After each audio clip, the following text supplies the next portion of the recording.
C'est un côté du Maral. Donc il va aller à Torah, il cédère à Kol, il cédère à Kol. On avait vu ça hier que la Torah est considérée comme le sens du monde, comme le cédère ici, pour considérer le cédère comme la notion de ce qui unifie, ce qui donne sens même au lien. Ce qui fait qu'il y a un sens et un rapport entre chaque chose dans le Dieu.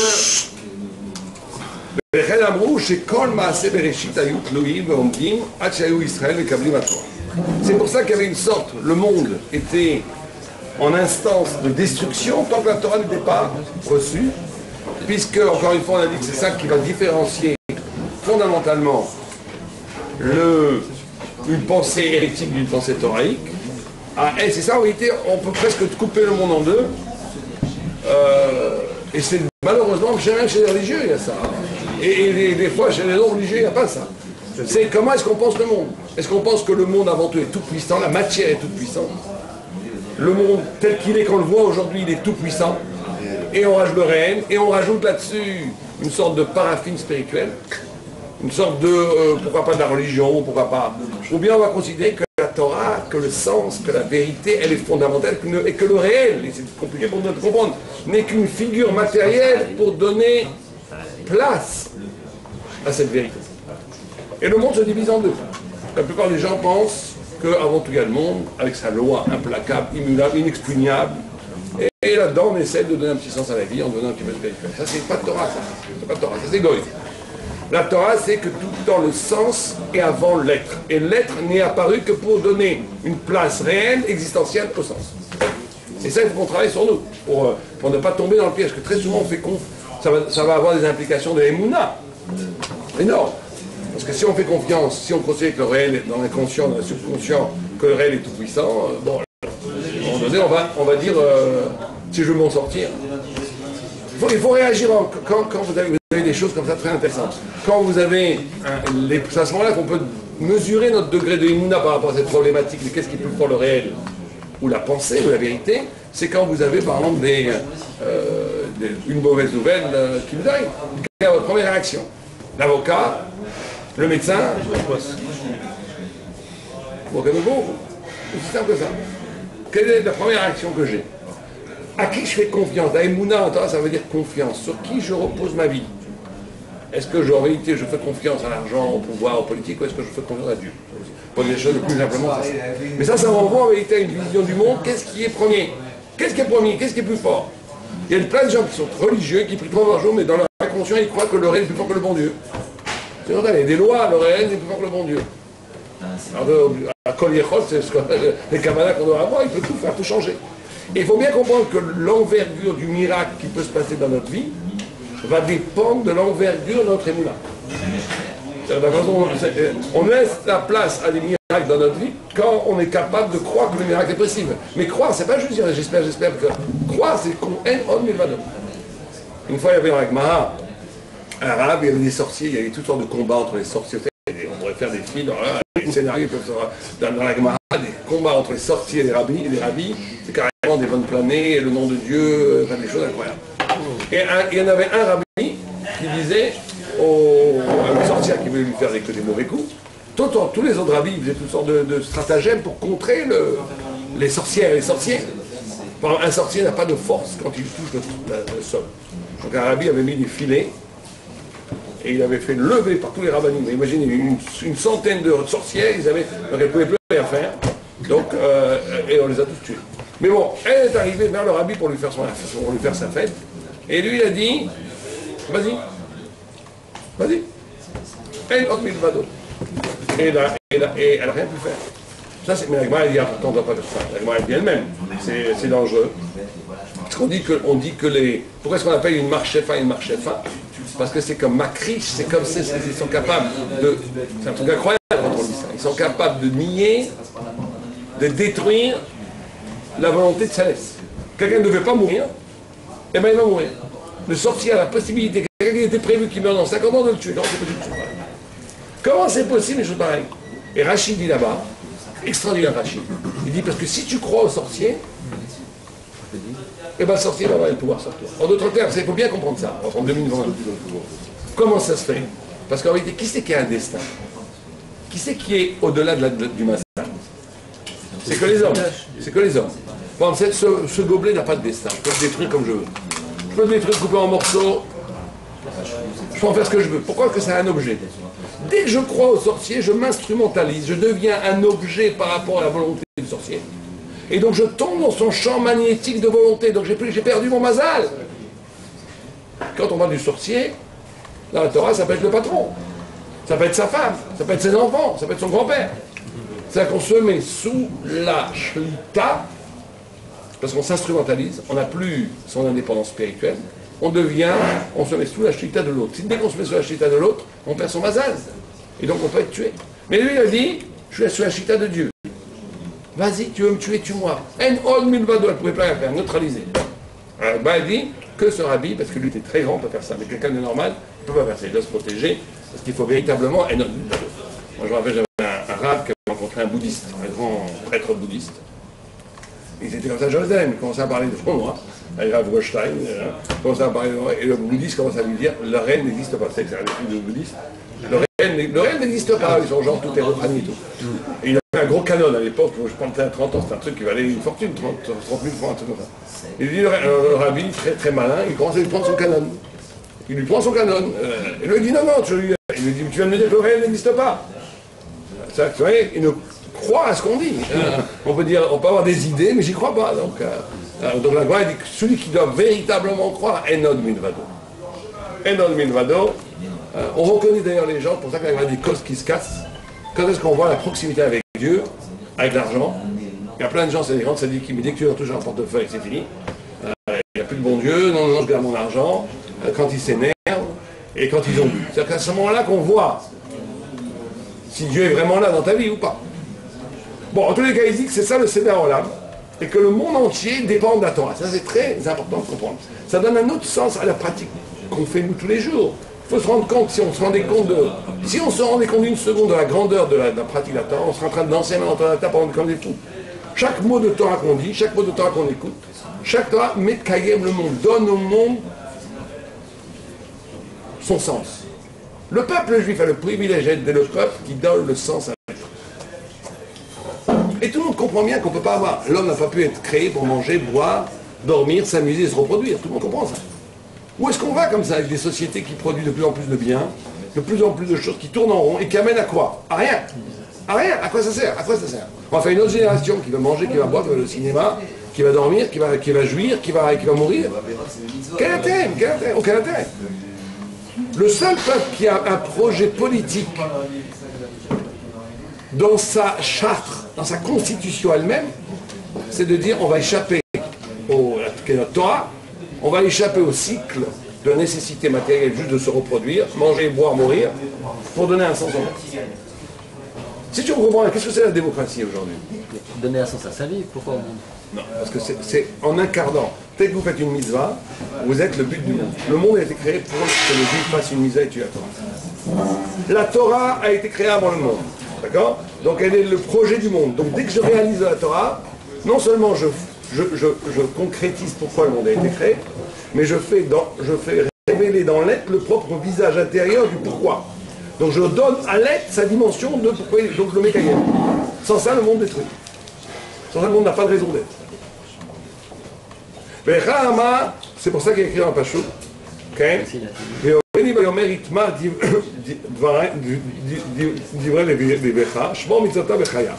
כי התורה שהיא דברי השם, יתברך, תומכת אדם שלא ייגע לידי מיתה, שהתורה מקיימת הכל. Alors ici c'est une note constante chez le Maharal de Prague, que la Torah arrache à la mort.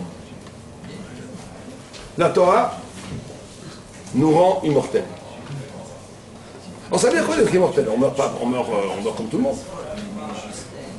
Pourquoi la Torah rend immortel? Alors d'abord il faut comprendre que la Torah rend immortel qu'est mashmao. Donc si quelqu'un était véritablement Torah, 100% Torah, on dit que quand la Torah a été donnée, on est devenu immortel. Vous savez que quand on a la première table de la loi, c'est parce qu'on a fait la faute du veau d'or, on est redevenu immortel.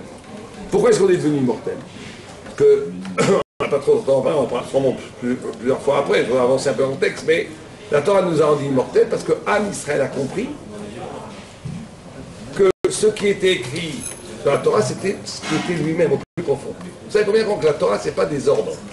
On va le comprendre avec le 6e commandement. C'est quoi le 6e commandement?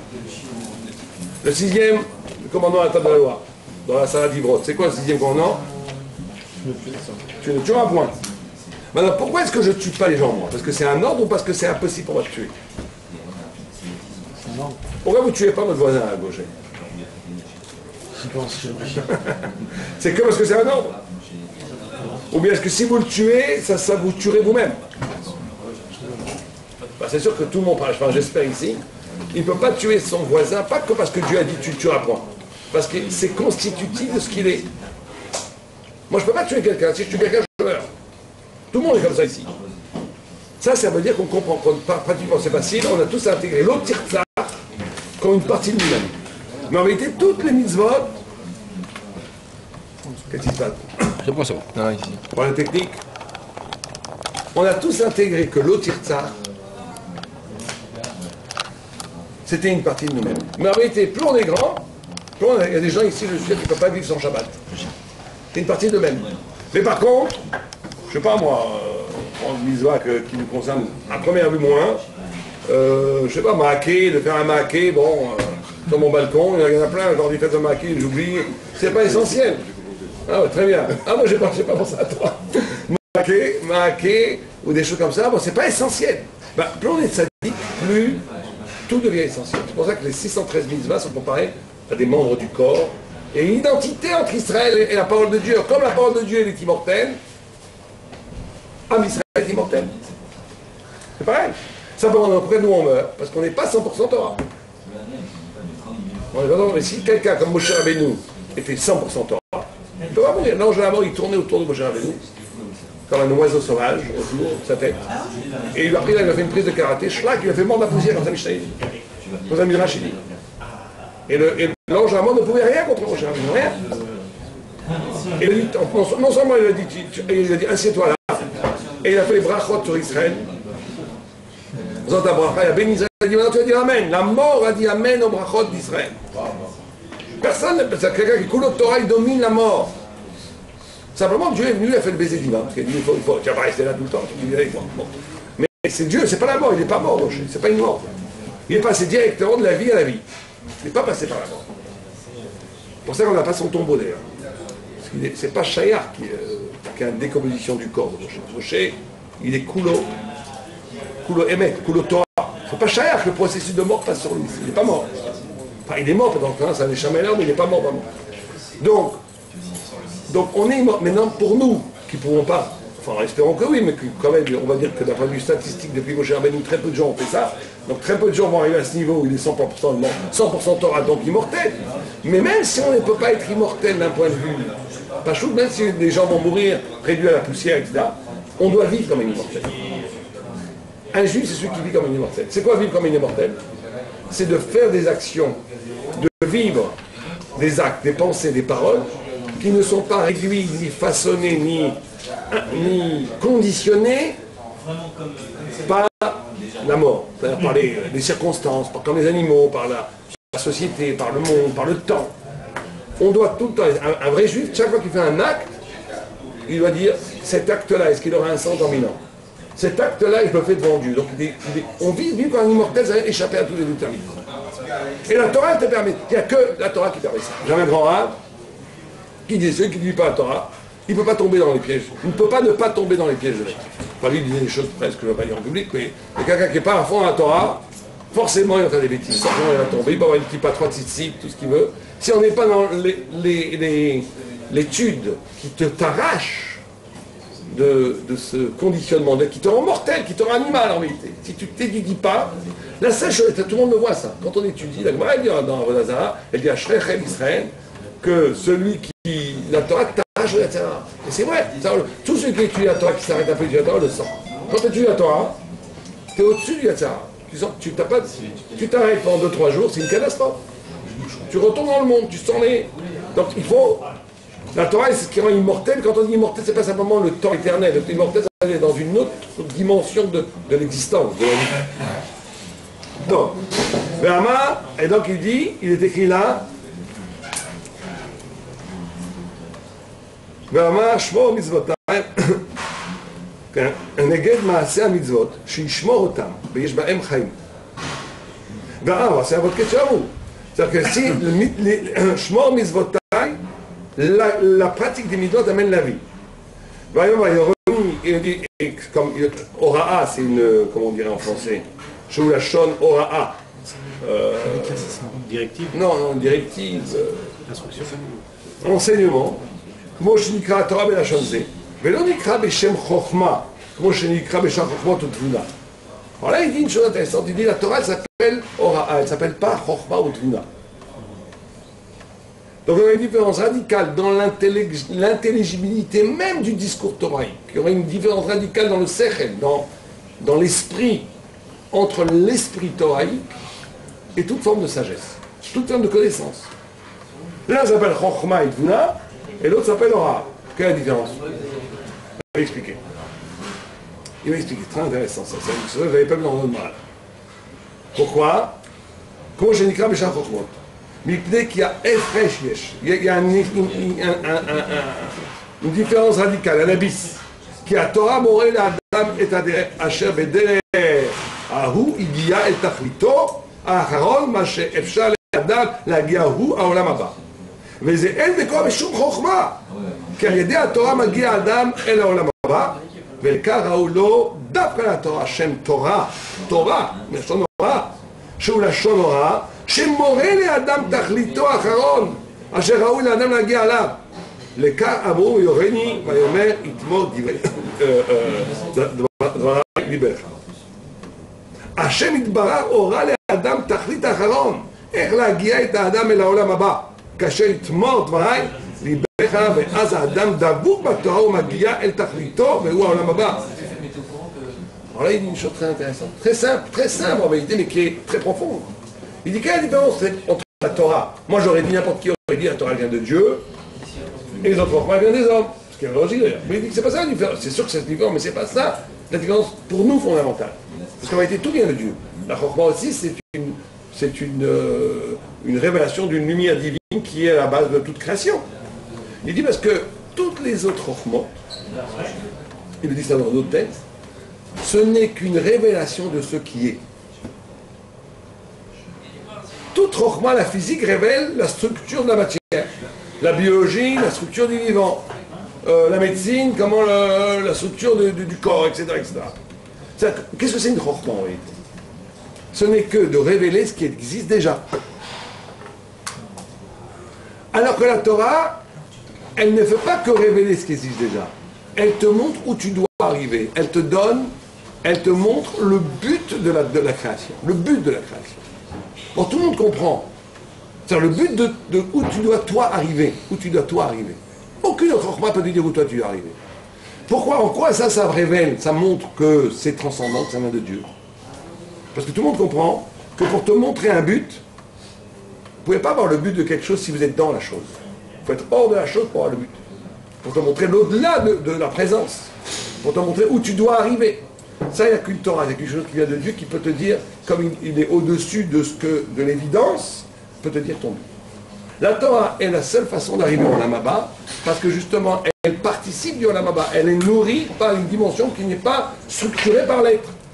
Alors que toutes les autres Chokhmot, au niveau du salut, on n'a pas ce mot-là, mais au niveau de avoir le Olam Haba, au niveau du dépassement, elles sont impossibles puisqu'elles sont inscrites dans un registre même des mécaniques de ce monde-ci. Donc ça tu ne pourras jamais t'en sortir. Sans la Torah, tu ne pourras jamais t'en sortir, par définition.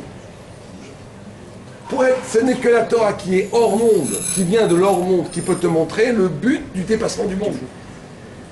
Mais si tu n'as pas ce but du dépassement du monde, tu ne peux pas arriver à quoi que ce soit, vous comprenez? C'est clair? Donc c'est pour ça qu'on appelle la Torah Ora'a.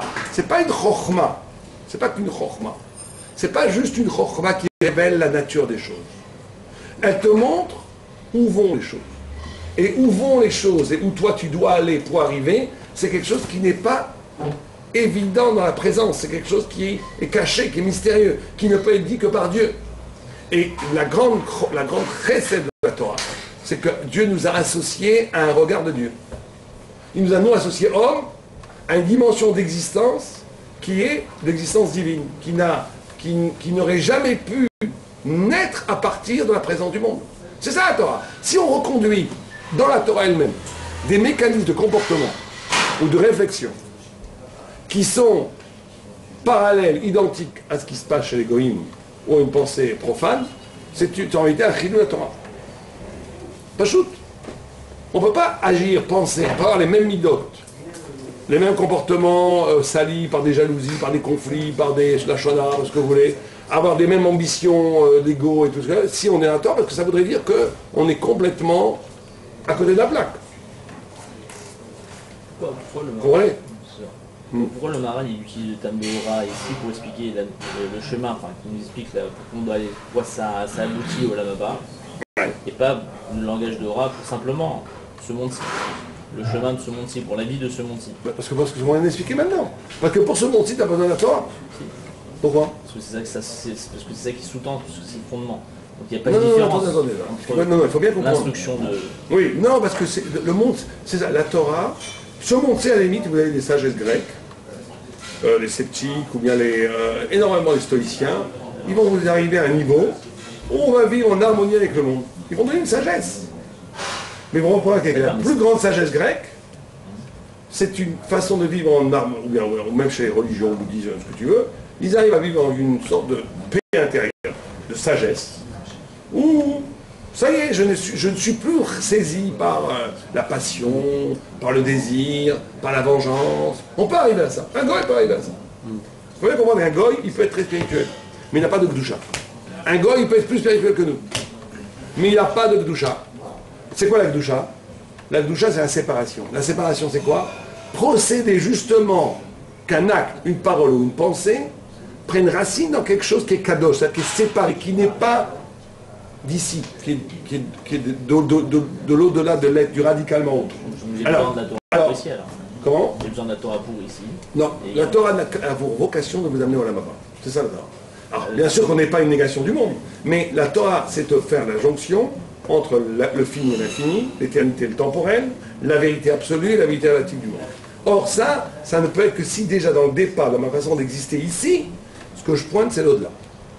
D'accord, ça c'est pour ma vie ici, mais on voit que Moshe Rabbeinu qui a réussi à faire ce chemin, on voit qu'il n'a pas besoin de la mort. Mais on n'a pas besoin de la mort, on a besoin du Lamaba. Et lui, il avait déjà son... Il a amené au Lamaba ici, mais ça ne veut pas dire qu'il était... Mais ça veut non, dire... c'est-à-dire qu'en fin de compte, le but c'est ici, c'est pas forcément là-bas. Non, le but c'est pas ici. Le but c'est ni ici ni là-bas. Le but c'est la dégoûte avec Hachem, comme dit Messiah Tchéchaï. Être d'avouk avec Hachem. Justement, donc vous avez raison, c'est ça le sens du Lamaba.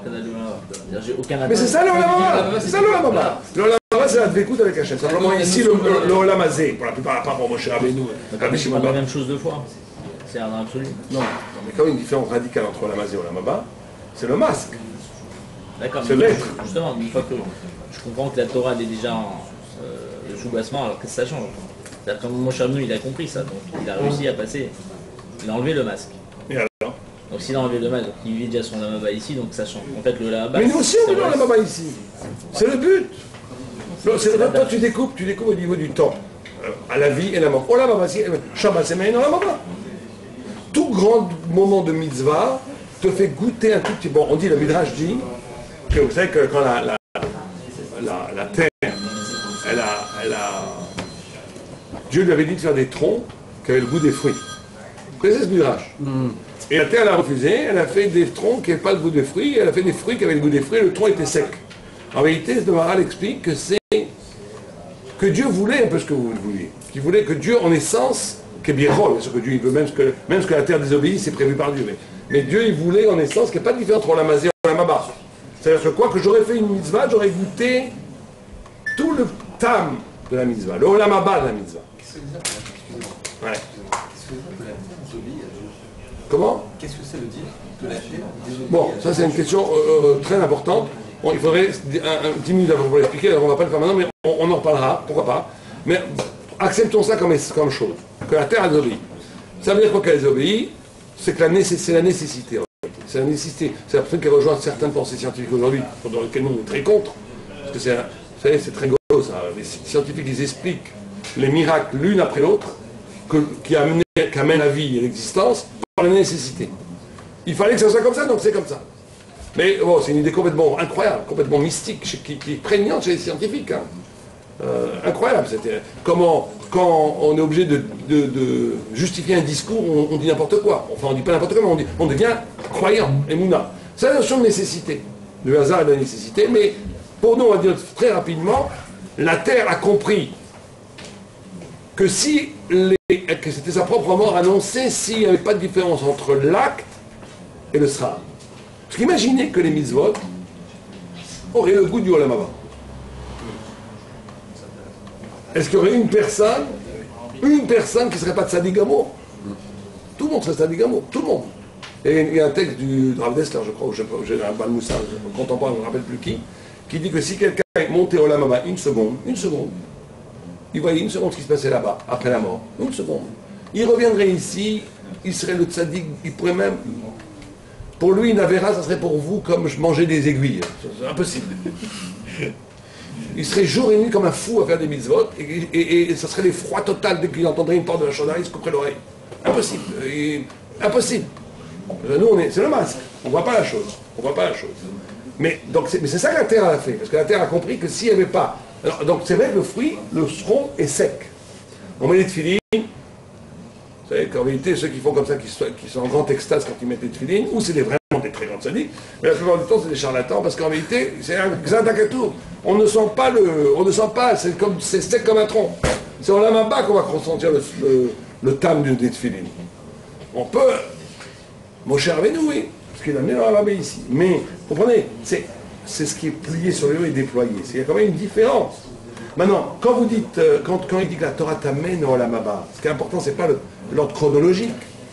C'est qu'il veut te dire fondamentalement que la Torah est le seul enseignement qui peut t'arracher à l'être, t'arracher au diktat du monde avec sa finitude, avec son emprisonnement, qui suppose que même le plus sage des boudins ou le plus sage des stoïciens, il va avoir peut-être une distance avec le monde et tout, mais en vérité il va être encore captif du monde dans son refus même d'être captif du monde et d'être captif du monde. Parce que où tu vas aller ailleurs que le monde, t'es comme un poisson dans l'eau. C'est dans le bocal. La Torah elle est hors du bocal, donc elle te montre. Ce qui est important, c'est que la Torah elle est hors du bocal. Que la Torah elle est plus grande que le monde, elle est plus originelle. C'est pour ça qu'on insiste que la Torah a été créée avant le monde. Pour te bien te faire comprendre que la Torah n'est pas une déclinaison du monde, c'est pas une religion. Mais il dit quand même c'est Tachita Acharon. Tachita Acharon, c'est ça. Quand il dit Acharon, c'est Pierre Rishon. Oui, mais Rishon et Acharon, on sait très bien, c'est ce que dit Rashi, c'est pas chronologique. Ça peut être chronologique aussi, parce que tu es obligé de passer par là pour arriver à ça. Mais c'est fort dans les sens, c'est vers quoi tu tends. C'est le principe de Réchit à Acharit. De Réchit à Acharit, c'est Elul d'ailleurs. On ne peut pas avoir on ne peut pas commencer quelque chose de nouveau dans la vie si on n'est pas capable de finir les cycles. Elul, c'est la fin de l'année. Il faut arrêter, il faut comprendre jusqu'à moment dans un cycle Aleph pour renaître en Tishrei et commencer quelque chose de nouveau. Je dois avoir le courage de dire je finis un cycle. Allez, ça suffit. C'était bien jusqu'à maintenant je commence quelque chose. Mais tu ne peux pas commencer quelque chose de nouveau si tu restes toujours dans les mêmes réflexes, dans les mêmes... Tu comprends? Donc il y a des systèmes comme ça de Réchit, de Acharit, de Tachlit. Bien entendu, c'est ça ce qui différencie un Israël et les Goïms, c'est ça, les Goïms vivent dans un monde plat, qui ne change pas, qui a toujours été, qui sera toujours. Donc on est juste des sauterelles dans un des moments de milliards d'années dans l'univers, et c'est tout. Donc il n'y a pas de sens, mais nous on dit qu'il y a un sens. C'est la notion du sens. C'est que tu peux t'arracher au diktat du monde, à l'autorité de la matière, du politique, du culturel, de tout ce que tu veux, parce que tu vas... Ton mot... Alors vous avez raison, ce que je vis maintenant, à présent, c'est ça qui vient de donner le... Non, est orienté vers quelque chose qui dépasse toute évidence de la matière, et donc qui donne au présent matériel une dimension spirituelle, c'est ça la Kedusha, qui est inenvisageable sans ce but. C'est pour ça qu'un tzaddik qui mange, et un goy il mange le même croissant. Le goy peut manger un croissant cachère. Et ben moi je mange un croissant cachère, le tzaddik mange un croissant cachère, le goy mange un croissant cachère. C'est le même acte. La photo ne verra aucune différence. Pourtant l'un mange dans le but d'étudier, de s'approcher de Dieu, de vécu de l'infini, et l'autre mange juste pour s'entretenir maintenant. C'est le même acte, mais ça n'a absolument aucun rapport. Pourquoi est-ce que l'un s'inscrit dans la présence, l'un inscrit cet acte dans l'infini, et l'autre l'inscrit dans le présent? C'est tout. Alors, être juif, c'est ça. Être juif, c'est Yud Kov. C'est quoi Yaakov? C'est Yud Kov. Yud, c'est quoi? C'est le futur. C'est quoi Kov en hébreu? On dit Sylvain, le maître de l'hébreu. C'est quoi Kov? C'est la malédiction, c'est le talon, c'est la mort. Être juif, c'est Yud Kov. C'est celui qui est capable de donner un futur à la mort. Ce qui est donné pour mort, ce qui est donné pour fini, il peut donner un futur. Tu sais que Ben Gurion, l'Avdi, c'est un juif et tout, mais il avait dit, il avait rencontré un Chazonish, et il avait dit, bon, il avait dit à ses ministres, bon, ils sont une 30, 300, 400 qui veulent étudier la Torah, c'est des antiquités, on va les laisser, on va les rendre patron d'armée, tout ça c'est fini. Maintenant le futur, c'est l'armée, c'est l'État, c'est... Et donc c'est fini, d'après la logique qu'il avait, non, c'est fini, après la Shoah, après... Maintenant c'est du passé la Torah. Et effectivement, toute personne qui aurait vu à l'époque aurait dit c'est fini. On est rentré dans un nouveau cycle de modernité, de l'État. Un rapport à être juif, c'est plus par la religion, c'est par le nationalisme, etc. 30 ans, 40 ans plus tard, bon, il y a 1 million de personnes qui étudient la Torah. Mais on ne pouvait pas le voir. Tout le temps, on a annoncé la mort du peuple juif, tout le temps. Et chaque fois, c'est rené. Parce que c'est Yud Kov.